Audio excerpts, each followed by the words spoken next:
राम जी को जनक नंदन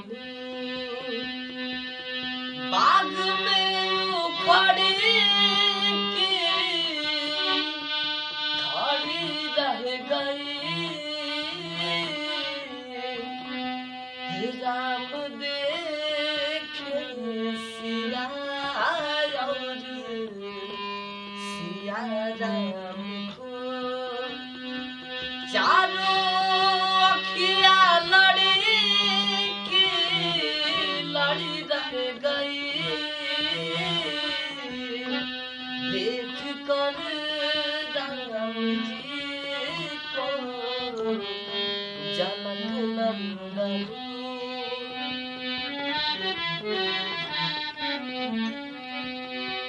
एक सखी ने कहा जानकी के लिए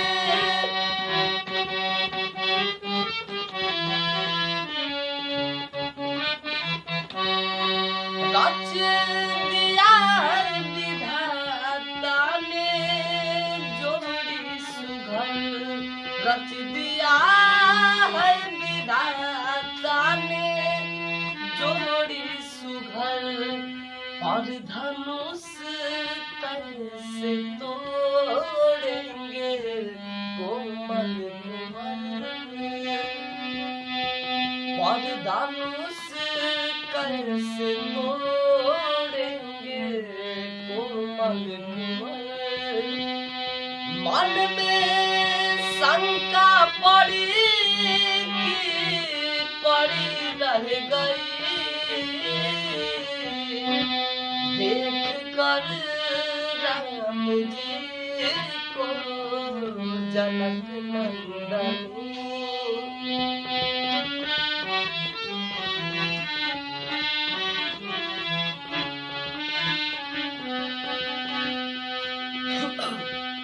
बोली दूसरी सखी छोटे है पर सही।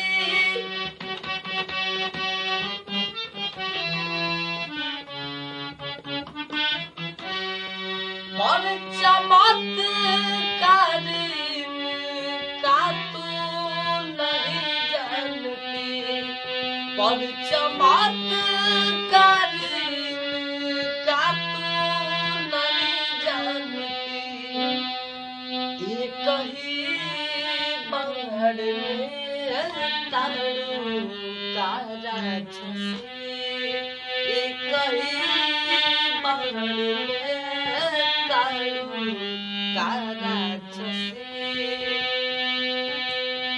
फिर उठी ना पड़ी कि पड़ी रह गई। देख कर राम जी को जनक नंदन देख कर राम जी को जनक नंदन